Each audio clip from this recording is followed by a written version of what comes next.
Gide bizim doma. Hardadır bizim ev? Sariye deyirəm gözlərimiz aydın. Nəvəmiz gəlir Moskvadan axır ki. Hansı Xasay? Xasay hə. Ay, az kaçayla patacak. Xasay görsə dövlacaq.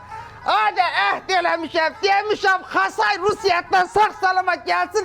Qabağına sürünə çıxacaq. Hadi ulan. Ey Xasay maşın böyle o. Ay Xasayım, xoş gəlibsən. Ay, nə tərcəmin namaz, nə tərcəmin namaz. Xasay. Oğul. Привет, люди, как дела? Nənəm, nənəm, o vaxtı pensiyası bana perevod elədi, mən getdim Rusetə, tutuzdudum, varvadım, mən heç vaxtısı əziyyəti qaytaran bir işim. Al nənəm. İnsama getdiyinə mağarı gətirib qursunlar. Mənim o tək böyrə arvadımı niyə əxladın bala? Что, арваде, бабулет, ты чё говоришь? Сейчас тура, bunu başladı. Это чё, наколка, ты мне мозги сделаешь? Возьми чеко, возьми чеко. Ha, nənəm hanım? Həyətə girəndə görmədi. Yox. Kes maşın dalına bax görəsən.